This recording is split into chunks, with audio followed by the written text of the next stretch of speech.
This program is designed to provide general information with regards to the subject matters covered. This information is given with the understanding that neither the hosts, guests, sponsors, or station are engaged in rendering any specific and personal, medical, financial, legal, counseling, professional service, or any advice. You should seek the services of competent professionals before applying or trying any suggested ideas.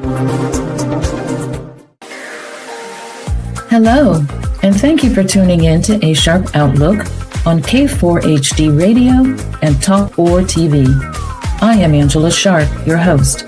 Our armchair discussions with industry experts will give you the steps, tools, and information to be successful in business and to prepare you to be your best self.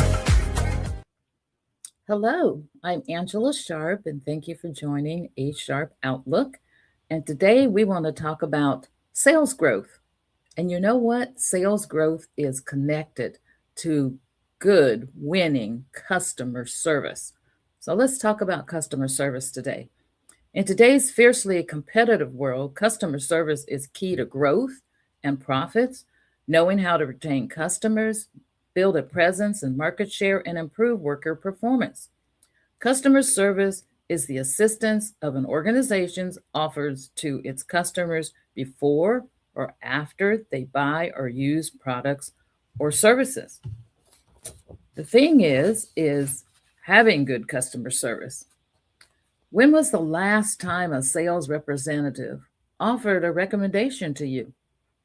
And what about the customer service phone line? Do you cringe?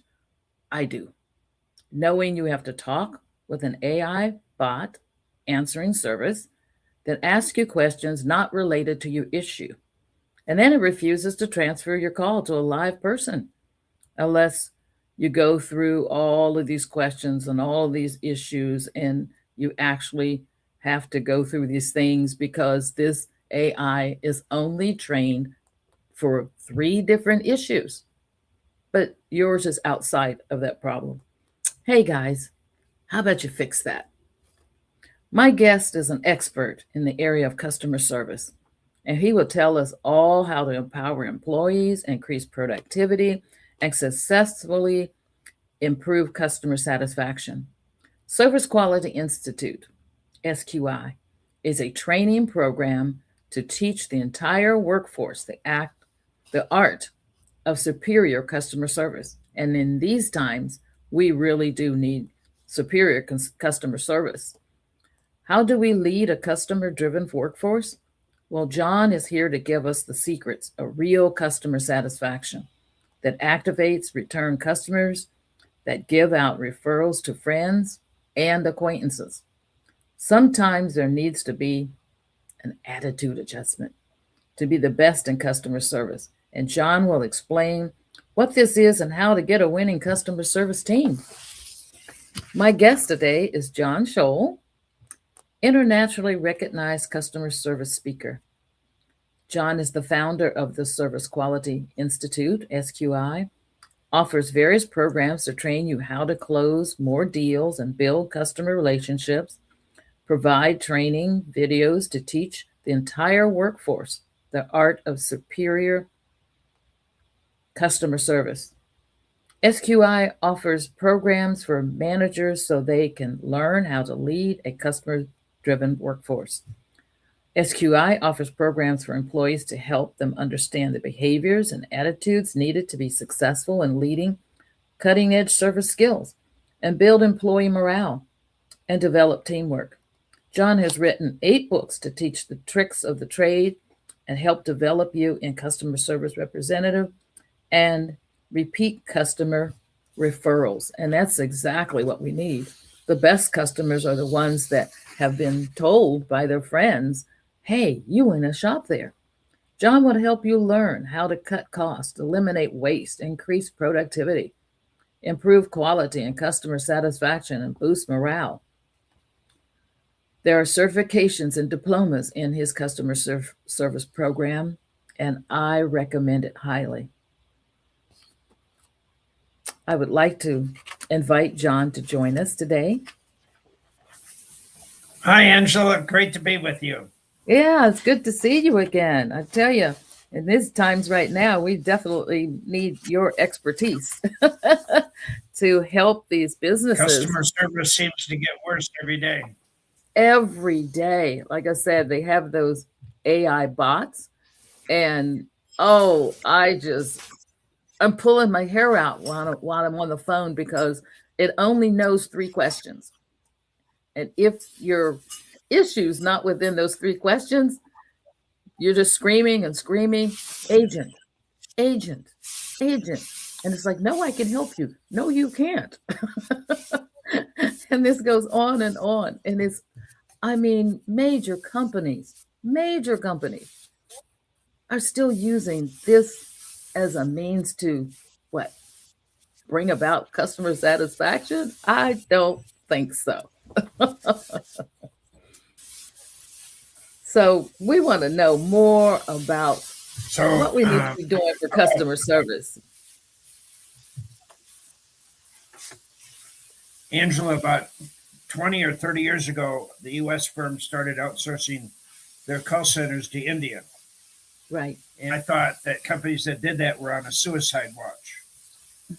Well, today, companies are using AI, large companies, to avoid talking to their customers. And I think they're also on another suicide Mm-hmm. watch. So I've always worked at a real simple concept. And it was 1979, where most of our viewers were probably born. I saw companies spending a fortune on marketing, trying to bring people to their place of business. And as the customer walked through the door, we would issue baby, hit the customer on the head as hard as we could. We're doing the same thing today. And my concept was that if you treat the customer like a king or a queen, like royalty, they'll come back, they'll give you a lot of money, and they'll bring their friends. That's the concept that I built my business on. And I Mm-hmm. released Feelings, which was the world's first customer service training program, in January of 1980. Companies that used our programs had dramatic increases in sales, not small increases, dramatic increases. We Mm-hmm. took $1 billion companies and had 20% increases in sales. And it's so whether you're a company with 3 employees or 30 employees or 3,000 employees, the easiest way to increase sales is to serve every customer, whether they be online, on the phone, in person, treat them like royalty. Now, here's the problem we face, Angela. All the employees that we hire, 100%, have virtually never been trained on customer service. Right. There's no high school that teaches anybody anything on customer service. There's no college. There's no vocational school. Okay. So all these employees you have, we expect them to be good at customer service. And what our method of training is, we say, Angela, I just need you to be really good at customer service. You know what I mean, don't you? And Yes. that's how we train our staff. Uh-huh. And the result is the employees have never seen great service. Right. Most employees experience hell every day. And the less money you make, the worse customer service is. Yeah. So if you're the CEO and you're making $1 million a year, and I'm sure we don't have any of them listening right now, they don't do anything. They have staff that handles everything for them. Everything is greased all the way through. Okay. Mm-hmm. So Mm-hmm. they don't really know how bad it is. And so the difficulty is that our total workforce has never been trained on how to deliver great customer service. Mm-hmm. And the easiest way to increase sales, and I'm talking about dramatic increases in sales, Yes. is to teach Yes. your staff the skills and the art of customer service. Now, if you wanted to go to engineering school because you wanted to be an engineer, would you go to college and take one class and become an engineer? If you wanted to be a nurse, would you go to nursing school and take one class? And now I'm a nurse. Okay. Mm-mm. So there's a curriculum. Well, we have a curriculum too where you can keep building and developing these skills. So instead of just taking one little course on customer service, I would encourage you to take a whole variety of courses.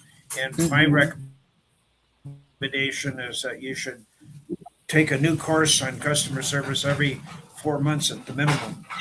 And Mm-hmm. Mm-hmm. and the other thing, if you want to make more money and you want to invest, I suggest you read one book a month on success, customer service, management, leadership, sales. Um, one book a month for the rest of your life. Yes. Now, I believe if you do that, you will increase your income more than $1,000 a year. Mm-hmm. So the return is very high. Um, since I was probably 21 or 22 years old, I have personally invested at least $1,000 a year in Mm-hmm. personal development. Mm-hmm. College used to be the ticket that got you in the door. Right. Today, I think most of what you learn in college is kind of irrelevant, and they're never going to teach anything on customer service. Uh, so if you want to increase your income, the only thing that prevents you from doing that is your mind. Mm-hmm. Mm-hmm. Well, I was reading an And article. I believe Oh. that you need to remove. So most of us, Angela, have a ceiling of cement about 7 feet thick over our heads, and they prevent us from dreaming. They prevent us from accomplishing what we're capable of doing. Right. So what we need to do is remove that ceiling. Okay, and so everybody can afford to spend $25 a month on buying a book. Mm-hmm. Now, personally, I like to hardcover all the key ideas. I date the book that I read it. I grade the book from an A+ to a C or a D. I dump all the C and D books and the F books, and I'll leave them laying around so somebody else can pick them up. But I don't want them in my library. So it's easy for people to achieve more, to accomplish more, if they build themselves from within. And Mm-hmm. our mind is the most important asset we have. Elon Musk thinks differently than all of us. He Right. is like the in the atmosphere. I mean, he is ingenious. Okay, he puts his pants on one leg at a time, Mm-hmm. just like all of us. Okay, Yes.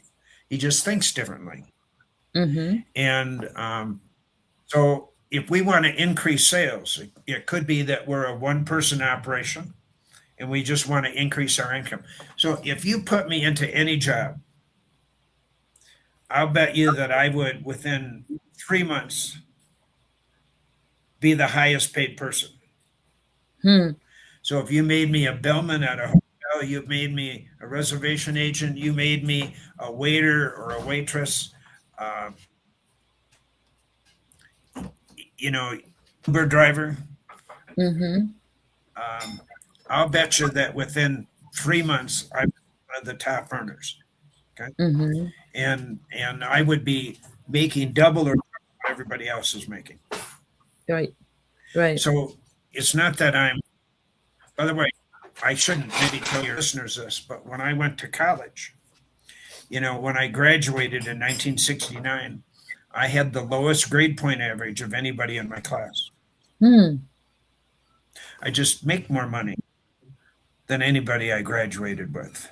Mm-hmm. See, it's what you do with your mind. I've always Right. been, since I was like 21 or 2 years old, been focusing on personal development, Mm-hmm. building myself, Right. and that's what I would like your viewers to do. When I first started, I got into I got a percent raise after 6 months, Mm-hmm. and I decided I was going to quit 1 week after they gave me the raise and go into business for myself. And they gave me a 20%. I quit a week later. They were furious at me. And then I went into business myself, selling personal development programs. And my gross income for the first 6 months was $650.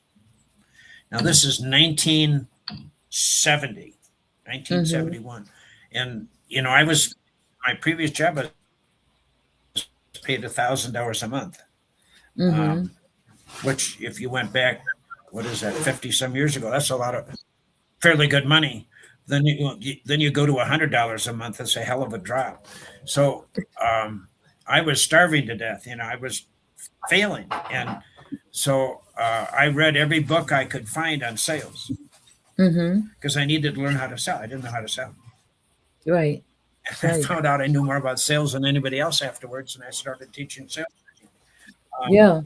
but what I did is I said, you're either going to and go work for somebody, or you're going to change and start making some money. And the Right. fear of going to work for somebody scared the hell out of me. And then Mm-hmm. I started to produce, and then Right. a couple years later, I was among the top producers in the world for Success Motivation Institute, and Paul Meyer was my mentor, Mm-hmm. and I was there were only two people they said that asked him how to make money because he was extremely financially successful. And I Mm-hmm. wanted to be a millionaire. And at age 21, 22, net worth was $2,170. And Mm. my goal was to be a millionaire by age 30, which I did. And Paul taught me how to make money. And Mm-hmm. I listened to him, and then I implemented what he told me. Right. One of the things all of us should do is to find successful people that can teach us additional things that we can do, and then Right. and secondly, give them feedback on how your progress is going. So Right. I've had a lot of people that ask me for advice. Maybe not a lot of people, a few people. They never get back to you, and they never implement what you told them to do. Right. So I Oh, find that when it comes to money, people don't seem to need more money. I don't know why. I don't think that they don't need more money. I think they don't want to put the energy in to make more money. And it might require, like you said, reading on the topic, reading on, how to be a good customer service representative, learning about how, customers think, what their behaviors are, what their attitudes are, and knowing how to approach them. I mean, it takes a little reading, it takes some time to develop yourself. And like you said, instead of maybe working for less, working for someone else, venturing out and starting your own venture, starting your own business, that's going to require that you build your own confidence, capabilities, knowledge base, all of these things to be able to branch out to do all of these wonderful things. I think about Bezos and he and his wife were just in their garage and came up with this idea of delivering packages to customers, and he turned out to be one of the richest men in the world just from starting in the garage delivering some packages, and now he had to learn how to become more efficient and more efficient and more efficient, and then how to market to those people, how to sell to the customers, and how to have great customer service to, fix some of the problems that may occur in business. And that just takes it takes you have to learn how to do that. It's just not going to come through osmosis. It is something that you have to learn. You have to go through that. You were talking about an article. I read one of the Amazon, articles about Costco. Amazon and Costco are two of the most customer-driven companies in the world, Hmm. and I think the reason most companies don't focus on customer service is they don't know the financial gain. Right. If you were to track Amazon, they started in 1995. Their Hmm. profit this last year was $60 billion. They had a sales increase this last year of $60 billion. Okay. Amazon is better at customer service than any company in the world. My daughter wanted to order something on Amazon and she couldn't get into Prime. She lives in Malaysia Mm-hmm. and she uses my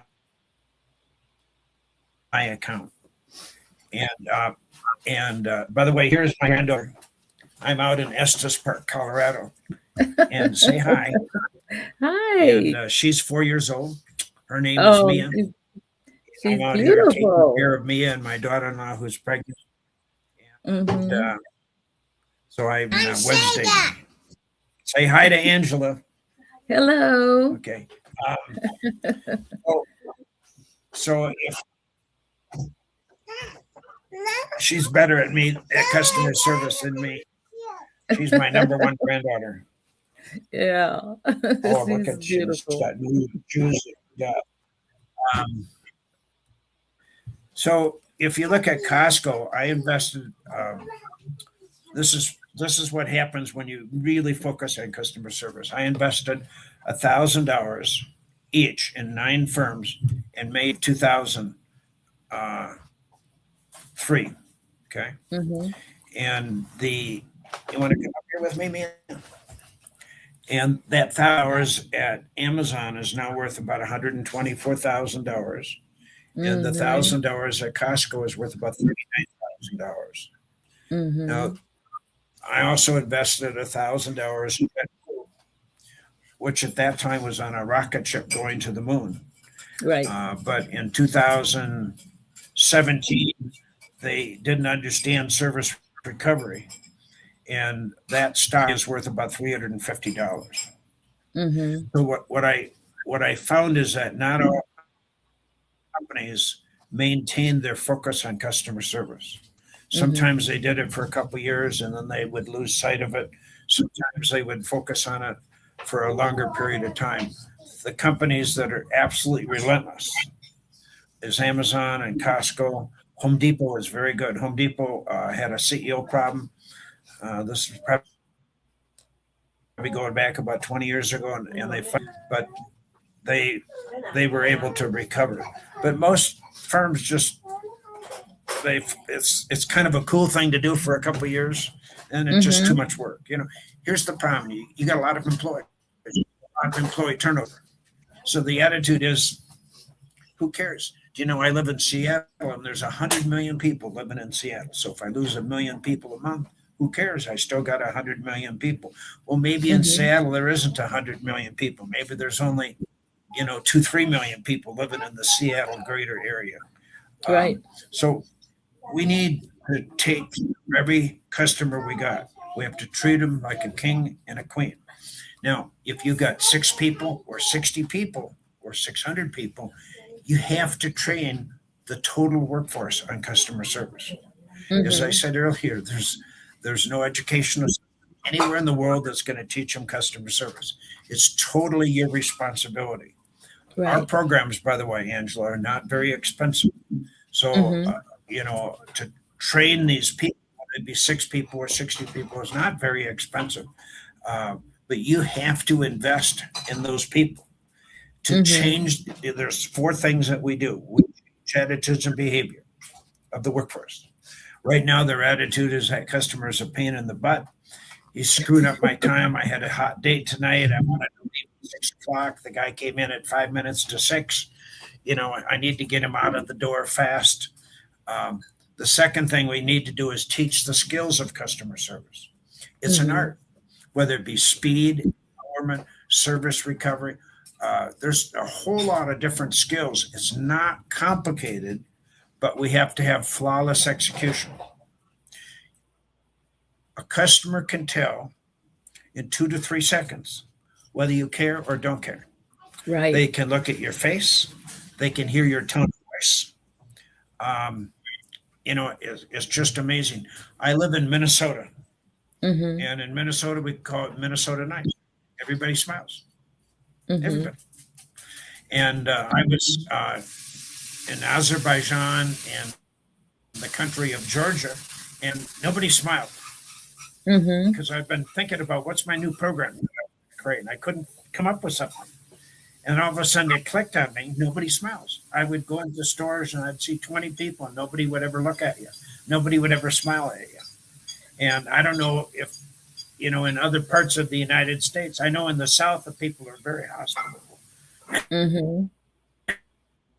But the first step in customer service. So if I walked into any place of business and I make eye contact with 6 people, I expect 6 people to smile. I ask eye contact. It doesn't cost you any money at all. I have a program called Smile. It's a 1-session program teaching people how to smile.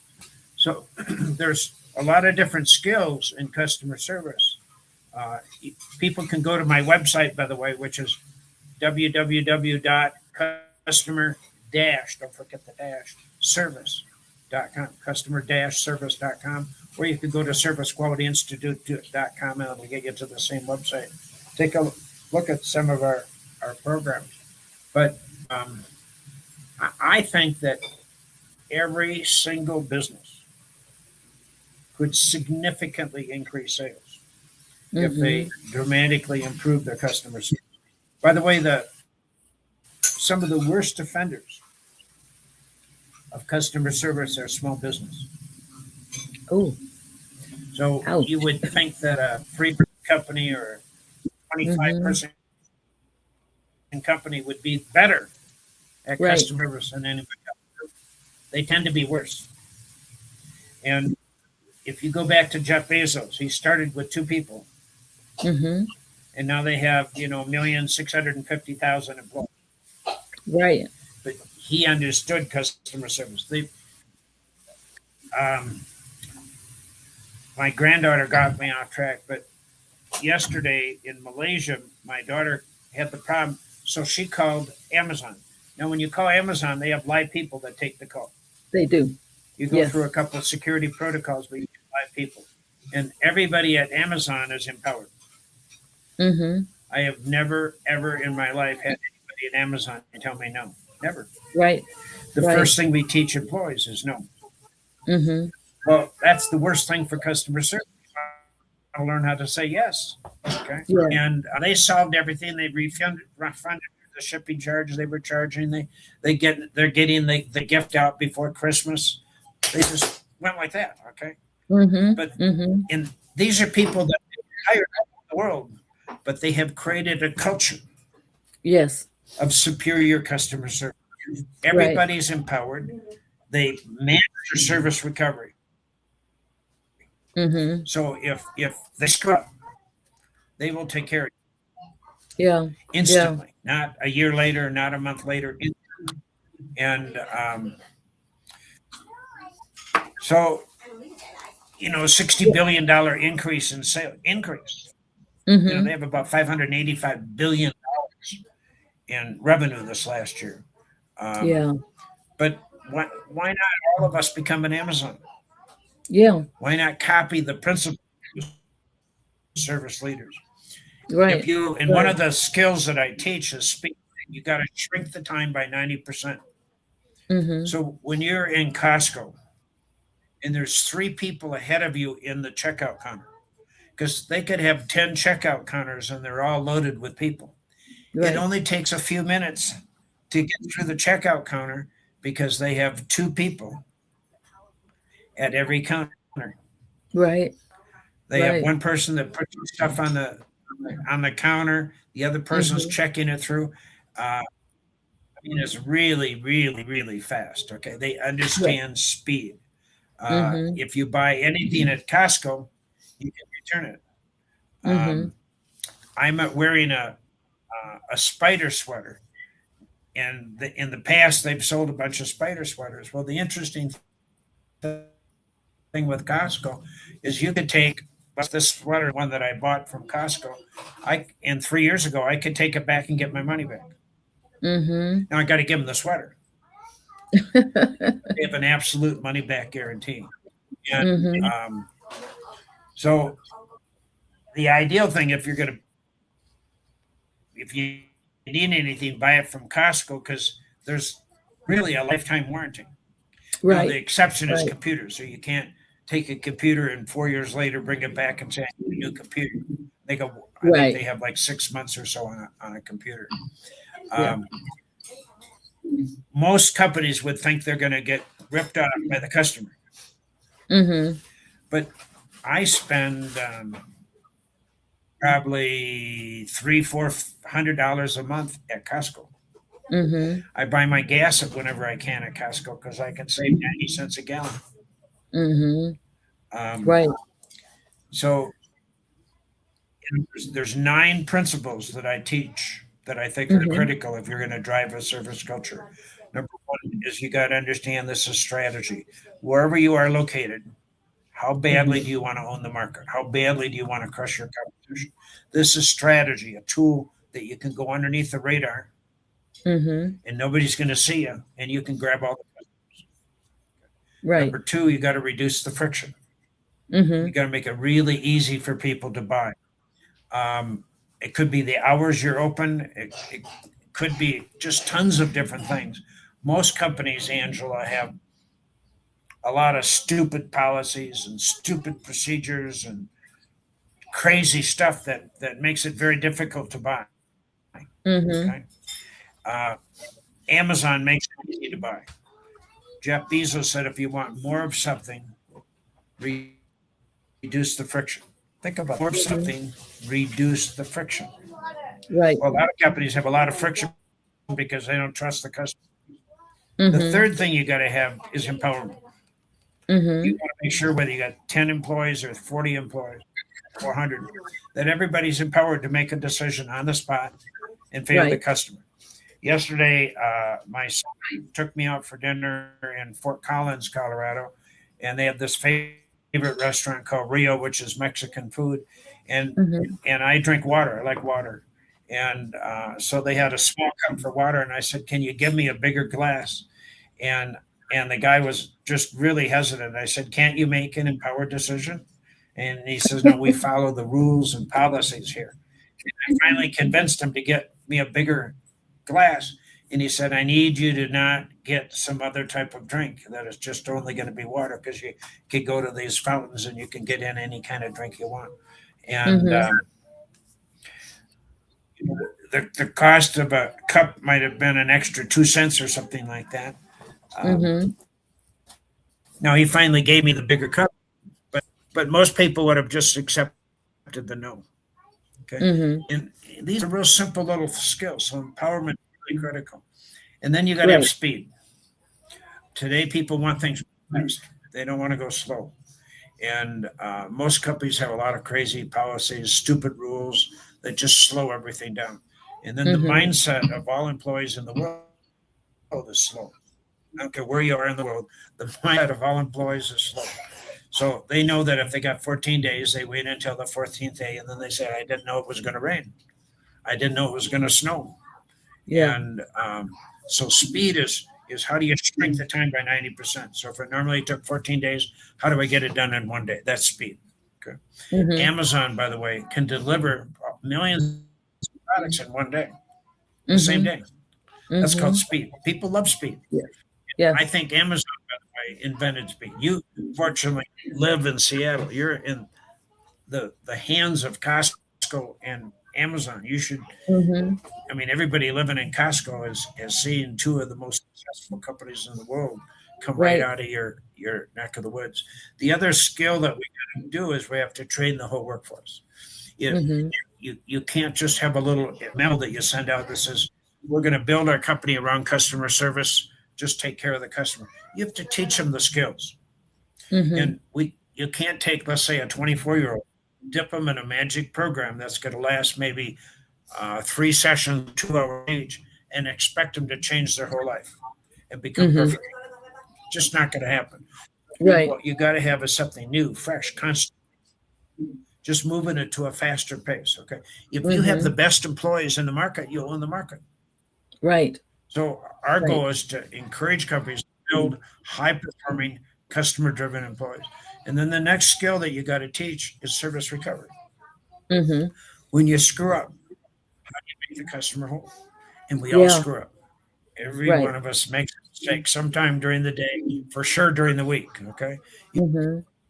You have a choice. You could say, good times are customer. because I live in Seattle and there's a million people that are coming in every day. No, we have to focus on keeping the customers. Right. So when you screw up, there's 4 skills that you got to learn. Act quickly. All this has to happen in 60 seconds. Number 2, you got to take responsibility. And in the U.S., most people lie. They just put the blame on somebody else, or they just blow smoke up the person's, they lie. So all you got to do is take responsibility. Just say, hey, we screwed up. Everybody knows that you screwed up. Why not just say it? Okay. But we don't want to lose face. And the third thing is you got to be empowered. That means if you got 25 employees, all 25 have to make a fast, empowered decision. And then the fourth thing is you got to compensate. Give them something of value where they say, whoa, this is really cool.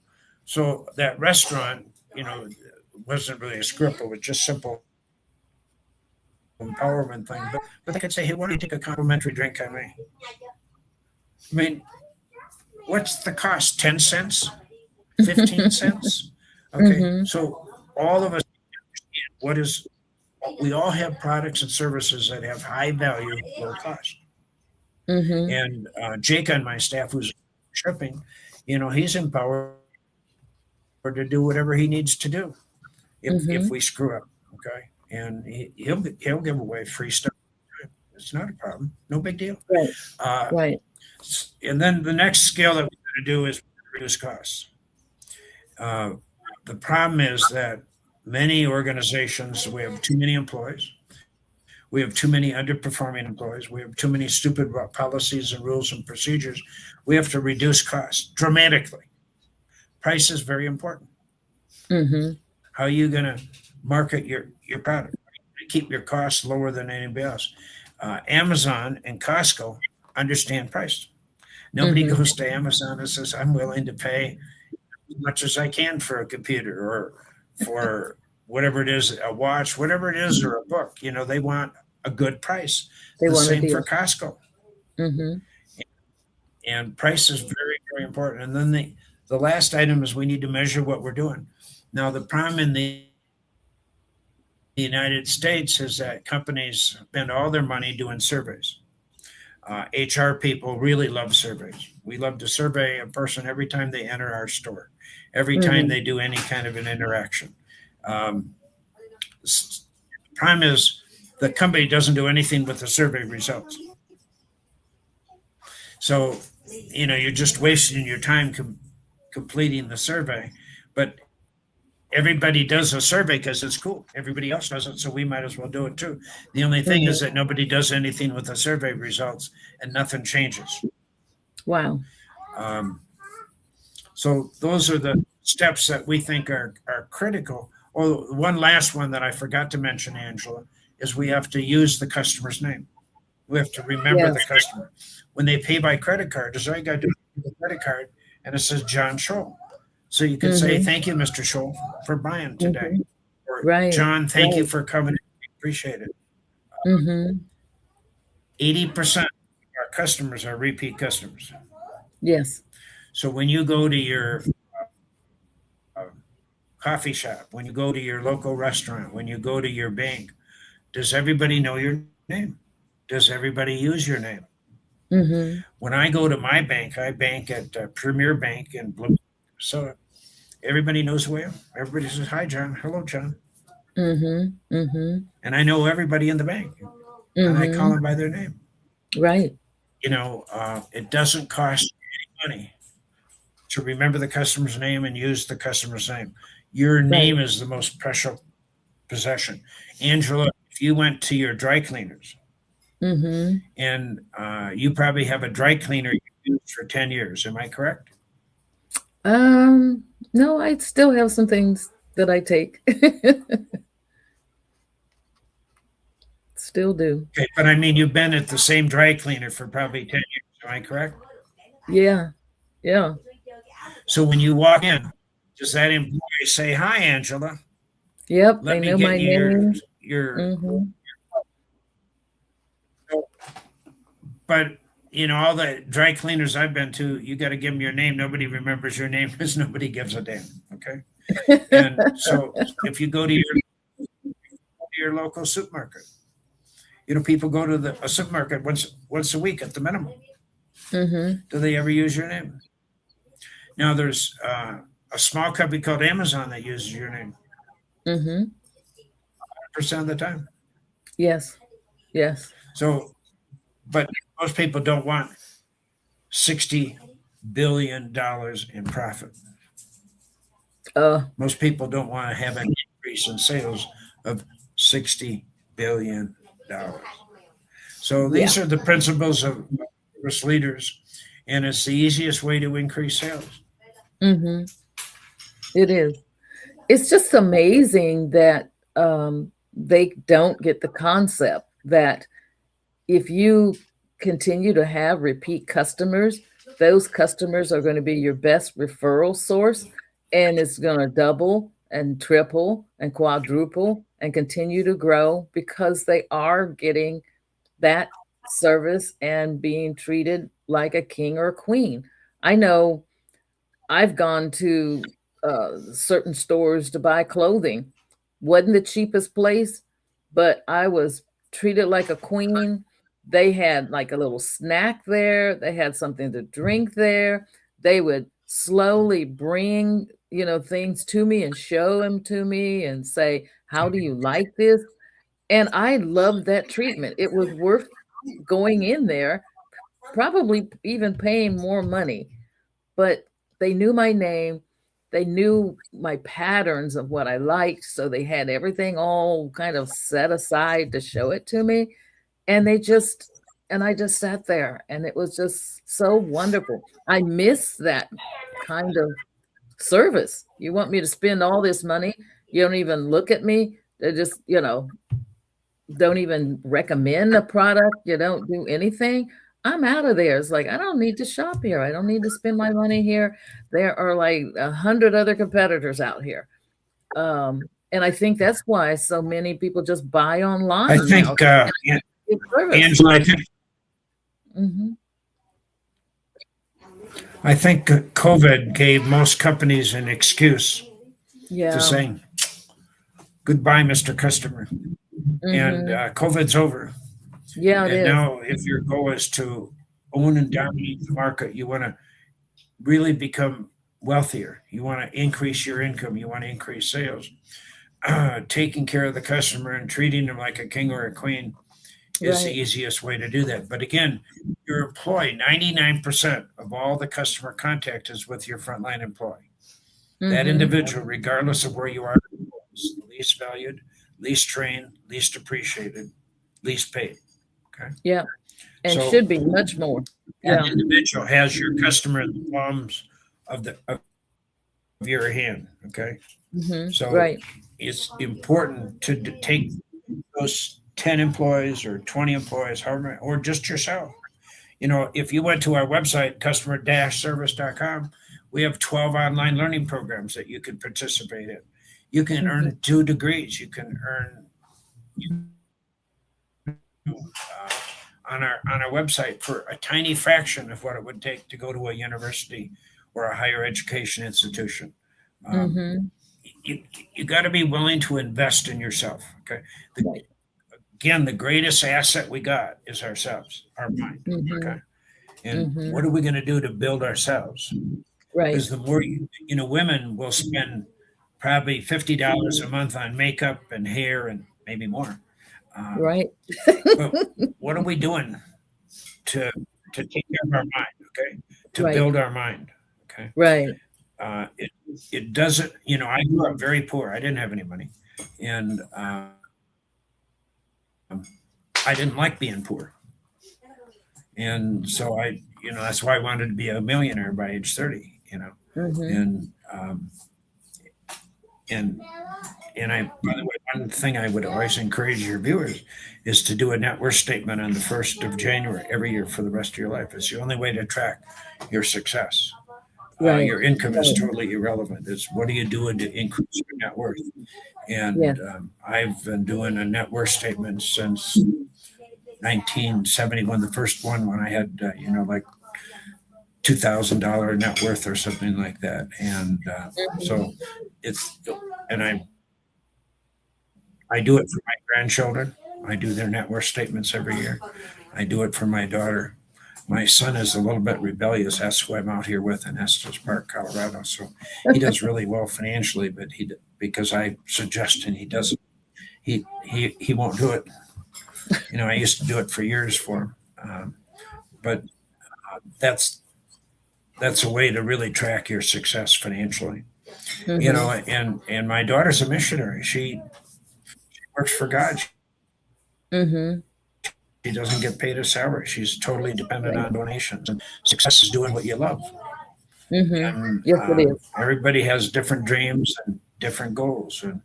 And money is not that important to everybody. Okay. Right. And so you want to focus on your dreams. Right. Most successful people said, if you love what you're doing, it's not a job. That's true. That's true. And I've had guests on talking about, reimagine yourself. Find what it is that really makes you happy because you have to spend so many hours contributing your time, your energy, your thoughts, your abilities for a job. Make sure it's something that you really enjoy doing and you really want to do. If not, you really are hurting yourself. And I can see why you can't smile because you really don't want to be there. Well, you shouldn't be there. But we can, like you said, they can go to the institute, learn the customer service, learn how to build their net worth, learn how to make customers happy, and they can be successful in that business. And then they will be smiling naturally, just smiling, at every moment, every day. But a lot of people are just so unhappy because they are pigeoned into something that they don't want to be doing, and that's unfortunate. That's the first, that's another step. So every viewer could easily increase their income at least $100 a month Hmm. if they follow some of the stuff I've been talking about. Could be Right. 200 a month, could be a 500 a month, $1,000 a month. More. Uh, Hmm. it's really not complicated. Right. So if you put me into anybody's position anywhere in the world, it would only take me a few months before I'd be at the top. Hmm. And I'd Hmm. first have to learn whatever it is that you're doing, but I'd make more money. I'd be moving right up the ladder. Right. And Right. so I'm not smarter than anybody else. Hmm. You know, I have really good work habits. I Hmm. have discipline. I have very clearly defined goals. I have my goals book is in the other room where I have all my goals for the year all laid out. And by January 1 of this year, all my goals will be crystallized for the company, family, financial, mental, social, Hmm. uh, religious. All my goals are clearly defined. Um, some of the goals are very difficult to reach. My most difficult goal that I've had the most difficult time reaching is I'd like to weigh 173 pounds. And when I left Minneapolis to Colorado, I weighed 183 pounds. I'm 10 pounds overweight. So it is, I like food, and it's a problem. But that's my most difficult goal. And Yeah. but you Yeah. got to have really clearly defined goals, and you're not Right. going to reach all your goals. But the goals got to be in writing. They Hmm. got to be very specific. They got to have target dates. So you can't have a goal that says I want to lose weight. Who gives a damn? You lose 1 pound and you've achieved your goal. Yeah. What is your goal? If you weigh 190 pounds and you want to get to 180, that's a very concrete goal. And when do you want to have that accomplished by? Or Yep. maybe you're a female and you weigh 132 pounds. And you want to get to 120 pounds.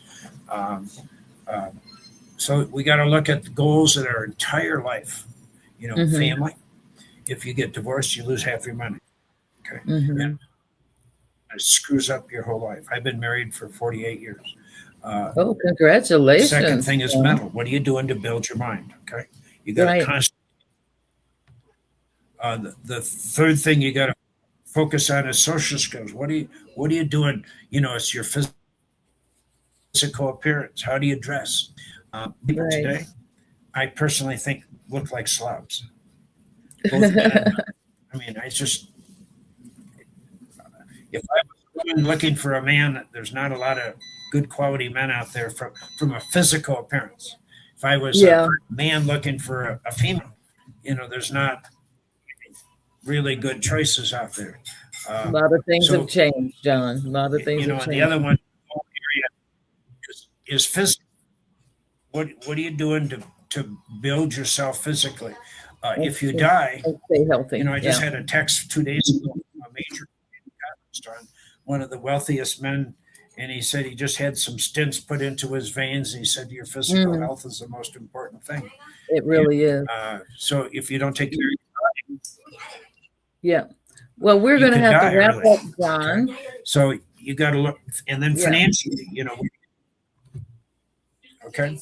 Yeah. So, So anyhow, I'd love to be of help to anybody. My cell phone, Angela, if anybody wants to call me, is 612-382-5636. yes. 612-382-5636. So people can call me. My email is john@servicequality.com. That's again, john@servicequality.com. My website is servicequalityinstitute.com or customer-service.com. It'll lead you to the same area. So if I could be of any help to any of your viewers and listeners, I'd be delighted to do that. We're And very we want to global make company. We're all sure, over the world. we want to make sure that that you all write those numbers down and get your staff into the Institute so they can learn customer service, be able to be successful, be able to increase those profits in your organization. Thank you for tuning in to A Sharp Outlook.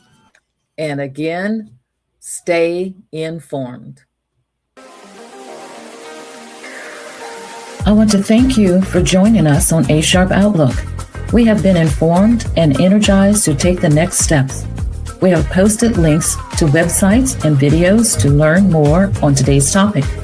Please join us again next week for another thought-provoking conversation right here on K4 HD Radio and Talk 4 TV.